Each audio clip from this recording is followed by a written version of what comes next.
Okay. So we have a Berlin. Yay. Let's see if black plays it better than our previous contestant. Okay, bishop takes c6. A little odd, but it's a move. dc6. Castle. Bishop g4. Okay, this is all fine so far. Rook e1. Okay. So, what should black do here?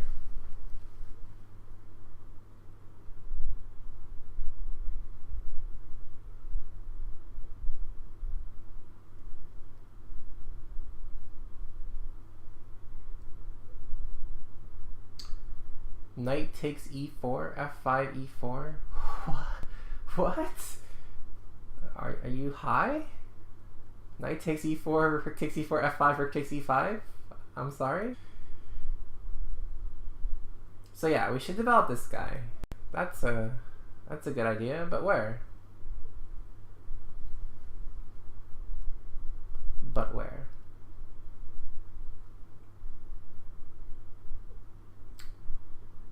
So white hasn't exactly played the opening very enterprisingly.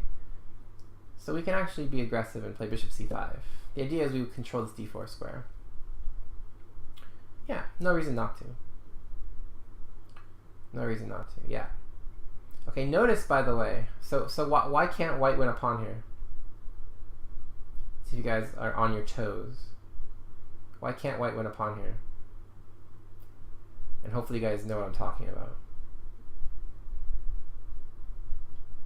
Yeah, sure, put pressure on f2. Okay, but why can't white win a pawn here?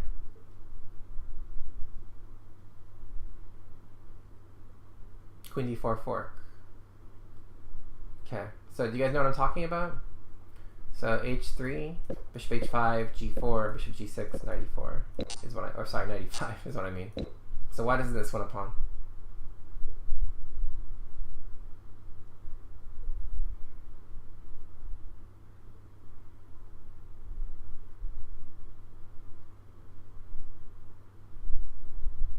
It's not queen d4. Bishop f2 is good, but you actually have something even better. It's not queen d4.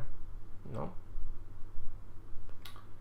It's actually queen to d6. Point is that if this knight moves, we have queen to g3 check, which is going to be fatal. So for example, if knight d3, queen to g3 check. Check. King f1, queen h3 check, king e2, queen g4 check. check, take on e4. I mean, it's not looking good. So queen d4 doesn't work because I can play knight d3. And now I'm hitting c5, and you're not really forking anything. Okay, I mean, you could maybe take on e4, but this is not nearly as good. But queen d6 is the ticket. So a little trick for you guys. I mean, not that white would ever do this, but okay. But anyway, bishop c5 is logical. Okay, so black plays this move knight h5. So he's kind of violating some opening principles. Actually, he's pretty much violating every opening principle. He's not developing. He's moving the same piece twice. He's moving a piece away from the center. But it's not actually a terrible move. So for example, after h3, take, knight f4, d3, and knight e6, black's actually doing okay.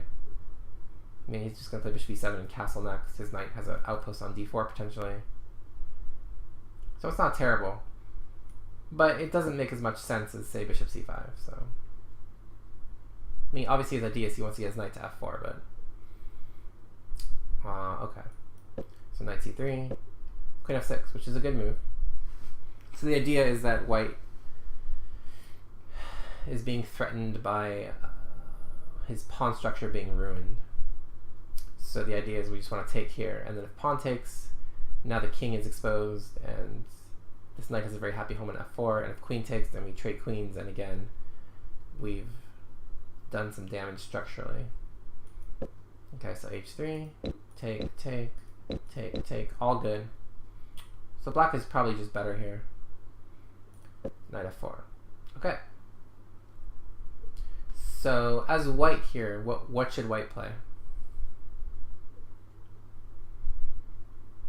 Seems like, okay, black's threatening to take this pawn. So what should white do here?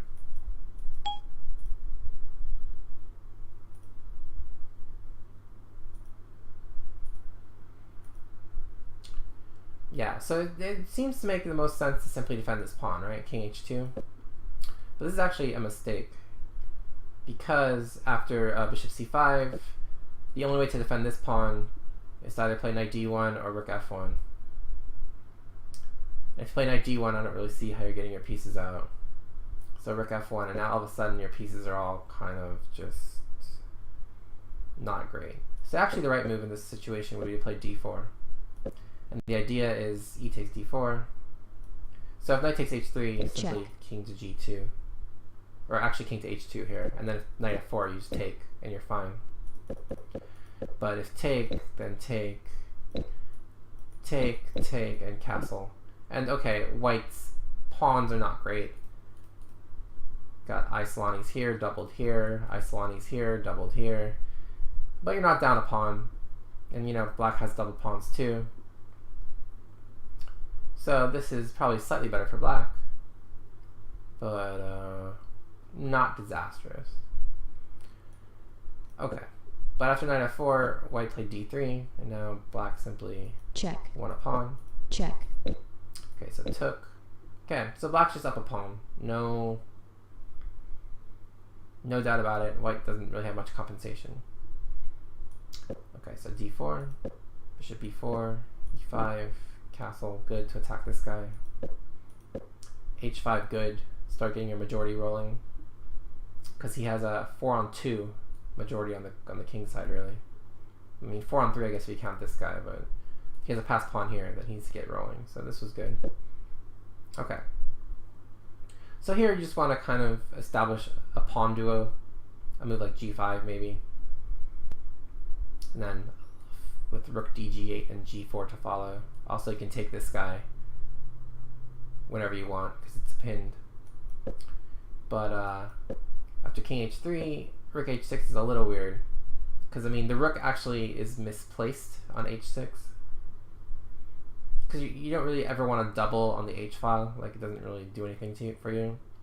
And by having the rook on the 8th rank, you give yourself more freedom, more mobility. Because notice on the 6th rank, it only has this square and this square because of this pawn. So it's a bit of an awkward move. Now notice what he did on his rook. So his rook basically lost all its mobility, because after rook g1 he was forced to play g6. And here white should probably try to keep this knight with knight e2. And white's probably okay here, because this pawn is probably going to fall. And the knight is better than the bishop in this position, because the knight can kind of hop around, whereas the bishop is kind of stuck on monochrome. But okay, he played king h4. Now bishop e7 was good. Yeah, he also probably should have taken the knight, but he shouldn't have played rook h6 to begin with. But this was good to force the king back. And now he needs to correct his mistake, right? So he played g6, but now he has opportunity to play g5, so he should use that opportunity. And then he can always play rook dg8 and rook g6 if he has to defend this pawn. White can never win this pawn by force. But instead, he played h4, and now all of a sudden, like, white can put a rook on g4, put a king on g4, and it's hard for black to make progress. So again, when you have a passed pawn, you want to make sure it doesn't get too far away from his friends, or else white can kind of blockade. So okay, knight e2, g5, king g4. Okay, now notice how this pawn structure is not as fluid as it would be if the pawn duo was on the 5th rank. Okay, so h3 was good. So threatening maybe rook h4 ideas. Okay, rook h1 is pretty much forced. So if rook h4, white can always play king f5. Not sure if that's good or bad necessarily, but It's an option. But here it's important for black to take away squares from white's pieces. So black's best move here is what?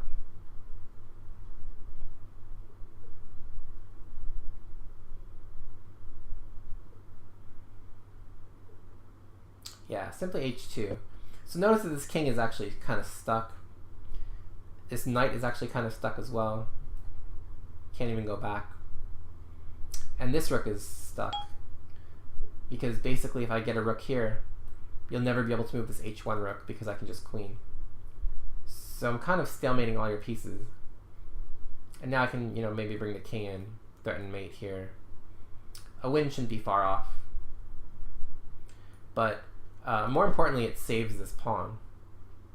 Yeah, c5 is also possible, although you have to watch out for like d5, and then you kind of run out of squares. But I mean, even something as simple as like this should be hard to meet, because again, white is kind of just zugzwanged. But unfortunately, after rook f8, now this pawn just falls for nothing, and white is no worse. So he had to play h2 to save his pawn and also to kind of stymie white's pieces. Okay, so take. And here, black should try to keep the king out of this f5 or g4 square by playing f5. And then white should probably en passant, bishop takes, king g4, and rook d8. And white's probably a bit better. His king is more active than black's. But black has a slightly superior pawn structure. But white should be a bit better. Okay, but instead, he played rook h8, and now the king just gets in. King g4, king d8, king f5. This is getting dangerous. Rook h2, rook f1 was correct. Rook h3. Okay, now what should white do here?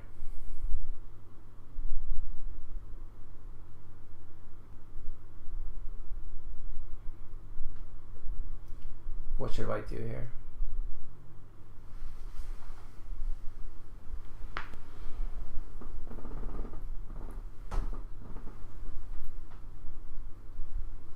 So all of a sudden, white's actually winning. And the reason is that notice that this is not a threat. Notice that's not a threat. So for example, if I play a3, if you take on f3, I play king g4, and notice this rook is trapped. Can't go here, can't go this way, can't go this way.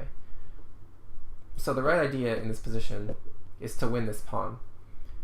And the simplest way to do that is simply knight c3, knight e4, and threaten to take. And if you somehow defend it, I can always play knight f6 to block the bishop's defense of this. And that pawn should be easy to round up. And then once I take g5, I take f4. And once I take f4, I'm just up 2 pawns. And there's really nothing black can do to stop that. Again, the knight is better than the bishop because notice how I can kind of hop in and in between where the pawns are, whereas this bishop is kind of hemmed in by these pawns. Okay, so you play knight g1, which was the wrong way to go.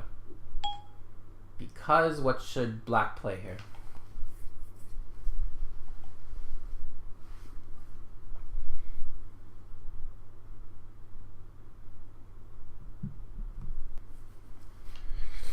Yeah, so notice that rook h1 doesn't actually win material, but it kind of forces this knight to stay on g1 forever and forces this rook to stay on the back rank forever. So you're simultaneously making 2 pieces worse. And again, there's nothing forcing about it, but making white's pieces silly is always a good thing. So I believe black did play rook h1. Check. Okay, so take. King e8 was good to gain opposition. Now notice how white's kind of stuck here. So he plays c4. Unfortunately for black, I'm not sure he has any way to make progress without significant help from white.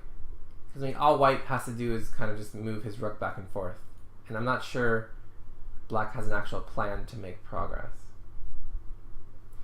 But at the same time, white obviously can't do anything constructive either because his pieces are both pinned. So something like black moving back and forth would probably be the best solution. Like just simply king d8, king e8, or bishop d8, bishop e7, something like that. But unfortunately, black unpins here. Check. With rook h6. And okay, it's not too late to play rook h1 again and kind of repeat. But after king d7, now this knight is going to get out. So knight e2, he's like, I'm free, I'm free. No, you can't tomorrow. Because where can the bishop go? The bishop can't really go anywhere. At least with this pawn formation. Check. Okay, so check. King takes pawn. Okay, so this was a major blunder. Obviously white should play king here. And then after b5, c5, rook h6 or something, it's fairly equal. But white made a blunder with king takes pawn, and now how does black win?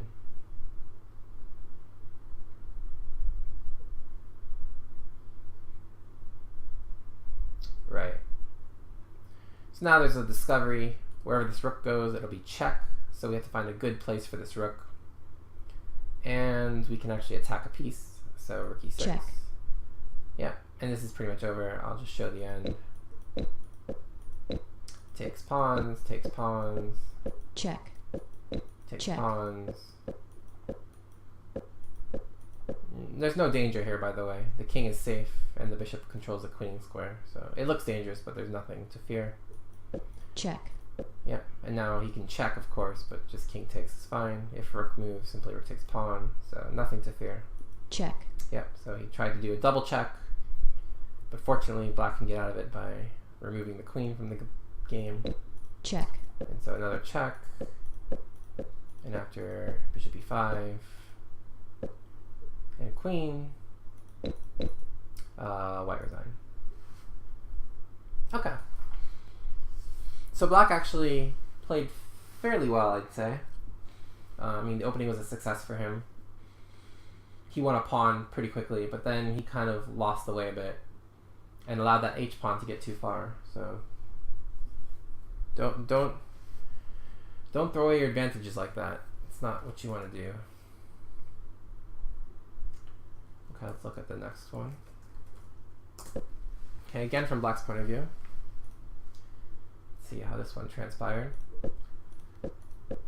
So we have a scotch. Take. Okay. So do you guys know what the theoretical moves are in this position? There's actually 3.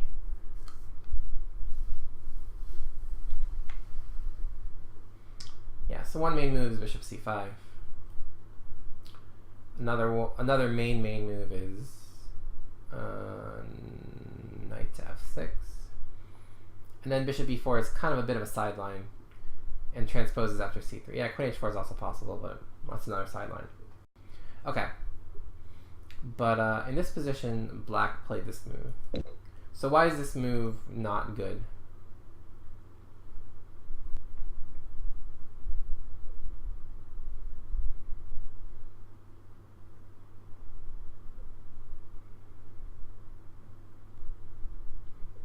Yeah, it just helps white develop his queen. Black's not going to really be able to really get any tempo by attacking the queen. And the queen will be well centralized. White has full control of the center. It just kind of helps white develop. And yeah, exactly. Okay, but this move should like be screaming out to you as being bad. Like, it looks like it's an even exchange, right? You're exchanging your developed piece for his developed piece. But you're kind of like wasting a move in order to enact the exchange. And that's an important move when you could be doing something else. For example, like developing a piece. So, like, it seems like you're maybe only losing half a tempo, but you're actually wasting close to a tempo and a half by doing this. Okay. So take. Knight f6. Okay. So in this position, what should black play?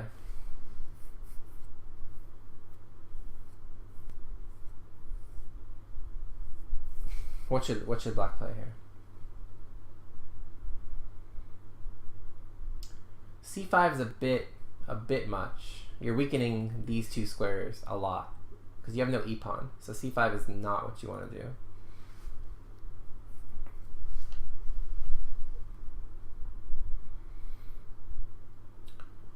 So what you actually want to do is, you know, you'd like to play knight c6, right? You'd like to play knight c6. But you don't have a knight on c6. But you can make one up here. So the right move is knight e7. So the point is you just want to play knight c6 and then develop this guy and then castle. Yeah. So if bishop g5, you can play f6 actually. This is actually fine. And you're actually doing okay here as black. But the problem is after knight f6, white has a very strong move here. Like, this looks more natural, but what can white play here?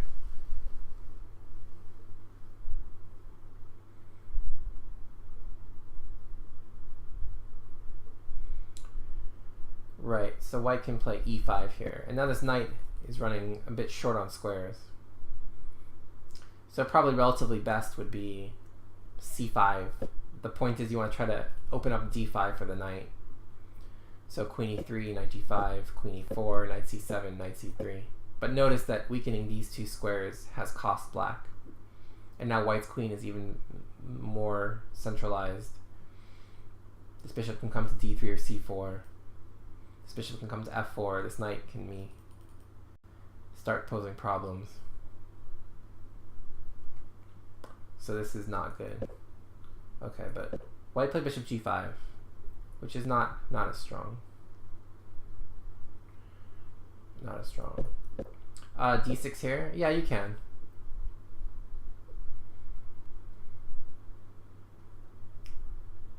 Yeah, you can. But I don't think you can play g6. I mean, I think you have to play knight f6, bishop e7. But I wouldn't like lock up this if I didn't have to. So anyway, so you play bishop e7. Now e5. Okay, so this is actually not as strong as previously. So what should black do? Yeah, the problem with c6 is it weakens d6 too much. Yeah. That's the directory, alright.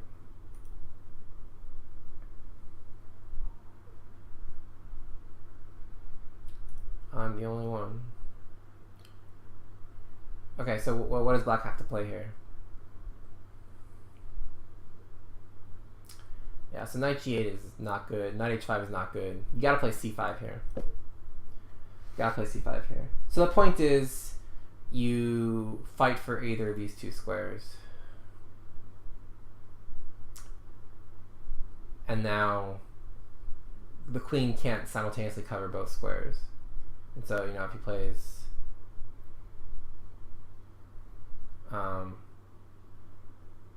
say queen c4, you can play like d5. And now you can even go to e4 potentially. Okay. What's up, Jim Buddy? Patzer's Playground. Okay, but anyway, black didn't play this and played knight h5. Okay, now this is a problem because this knight is offsides, right? And it's actually trapped at the moment because of these things. So it's not immediately obvious how to take advantage because the direct route, which would be to take and play g4, actually runs into queen h4. And here black is surviving because of the pin.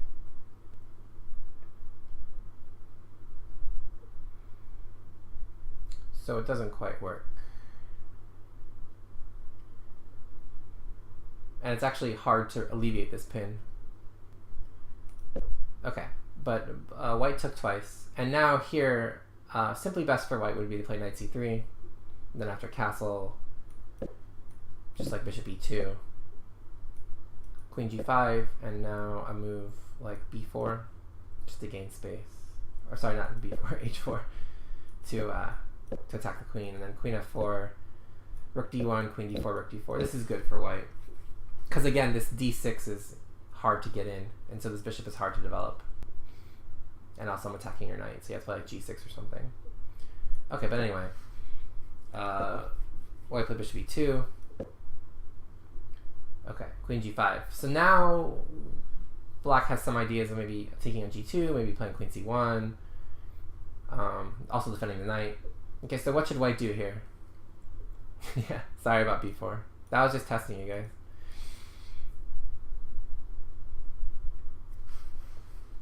That was just testing you guys. Okay, but what should white play here?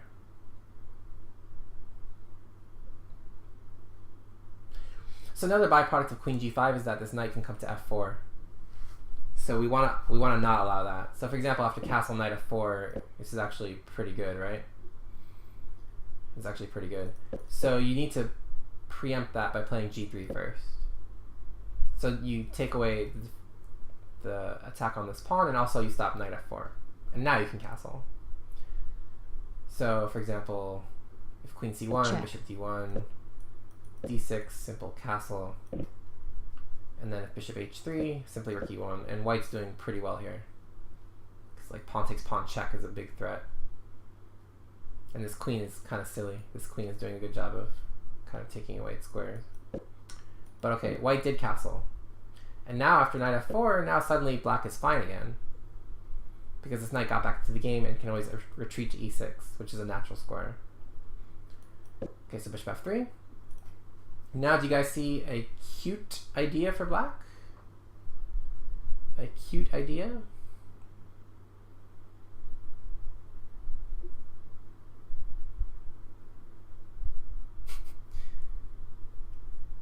So the cute idea is Check. checkmate, checkmate, checkmate. Haha. Well, it's a cute idea. So take a knight Check. e2, and you win your pawn back. But you can announce checkmate. Maybe your opponent would not know. But yeah, so queen g2 wins the pawn actually. So that'll be good. But he played d6. Okay, so is d6 a good move or a bad move?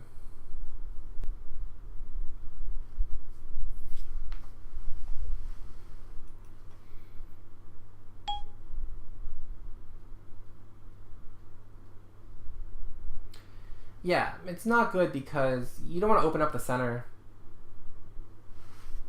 You don't want to open up the center when your king's not castled.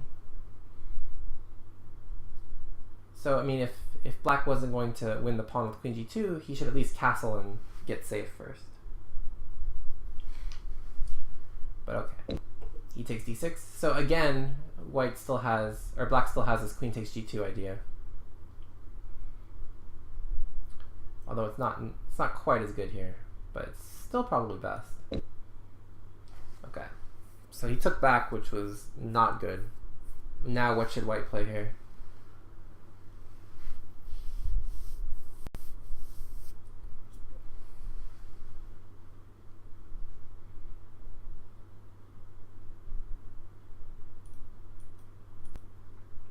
Yeah, simply taking a pawn is good, because notice how castling is illegal. Notice how castling is illegal. So, black can try, say, bishop h3, but this actually doesn't do anything because after rook e1, Check. you're actually forced to play bishop e6 again, because otherwise you're mated. So, bishop e6, and then knight c3, rook d8, and where should this queen go?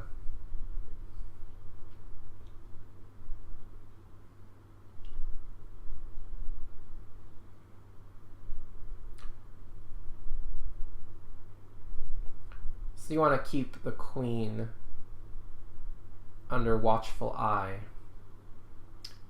of this diagonal. So the best square is queen a3. Idea is you're hitting both these pawns. So other moves allow black to castle, but queen a3 is strong. Because now we're threatening to win a pawn, and also black still can't castle. But okay. check, white instead played queen e4 check, which actually kind of helps black. Because after bishop e6, now black is getting ready to finish his development. So white should do the same thing with knight c3. But he goes pawn grabbing. And after castle, knight c3, b8, queen a7. Black should probably take on b2 here. And this rook is probably worth at least a pawn, because it's forking these two. There's also still ideas in the air of bishop h3, knight h3. Okay, but black tries to mate with bishop h3. And now, do you guys see what white should do here? Black has some nasty threats.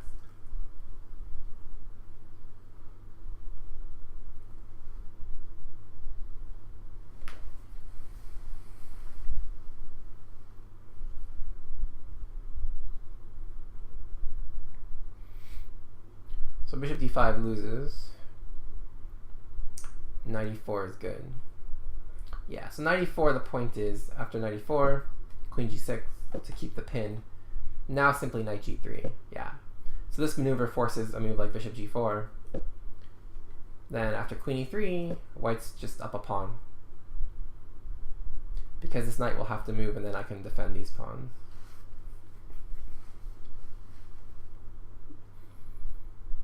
At least one of them. Because I'm up, what, 2 pawns right now, right? 6 to 4. Okay, but unfortunately for white, he plays queen a6.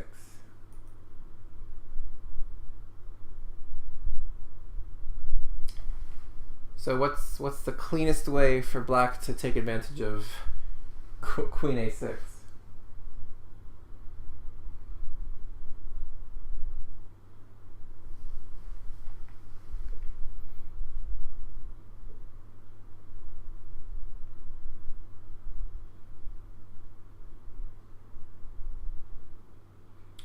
Right. So bishop g2.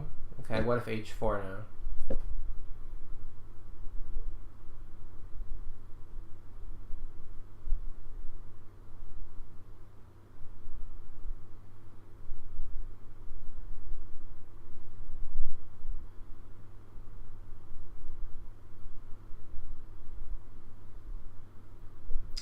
Queen g6. You sure?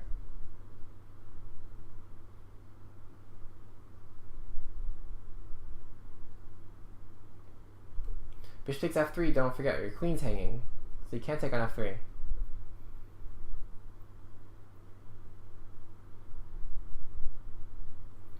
Bishop h3, I take your queen. Don't forget.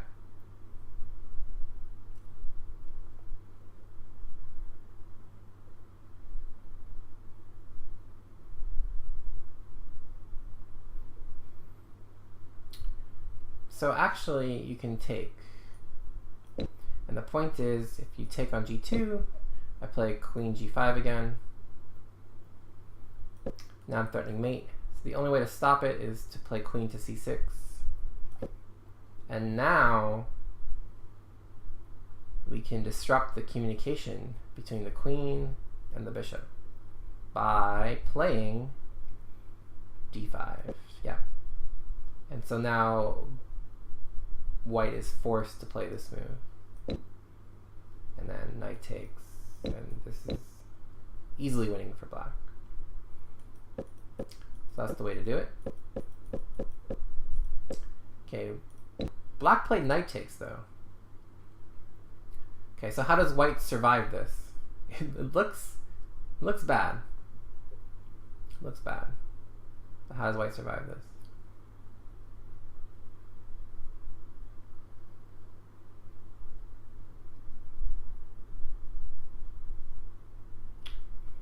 So yeah, by stepping to the side and removing the discovered check, he's actually okay. So if knight h4, threatening bishop g2 and knight f3, black can actually save himself with rook g1, queen f4, rook g3, bishop f5, and black's actually okay. Because if he takes on f3, I take on h3, and I'm defending h2. So everything is working to defend.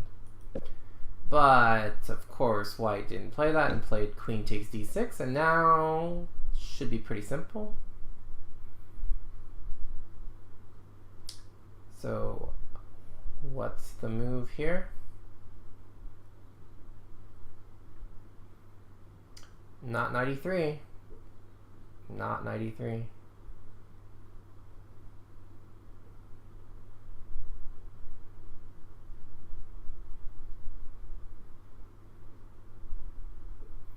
This is actually a mate in 3, but the problem is you have to make sure you figure out what to do against that check.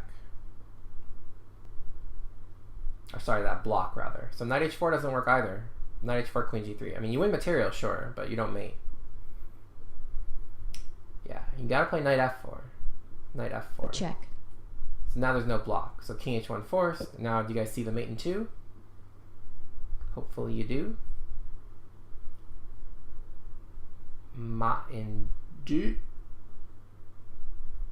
So you give a check on g2. Check. And then if bishop takes bishop, queen takes bishop mate. And if king 8 to g1, there's actually a couple of mates here. Do you guys see both? Knight e2 is not mate. I can take that. But yeah, there's 2 mates. There's knight h3. Checkmate. And bishop takes f3. Checkmate. So what happened in the game? Bishop g2 check. Bishop takes g2. Checkmate. And queen takes g2 mate. So black wins. Yay! But not without some trials and tribulations. Yep, the nice lady says check plus mate equals checkmate, but an opening inaccuracies in that game for sure. Not yay. Yeah, you don't want to play knight takes d4.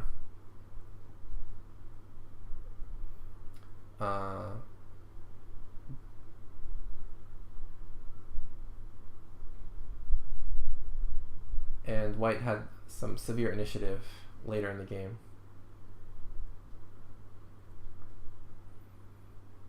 But black persevered, started attacking the king, and white couldn't handle it. So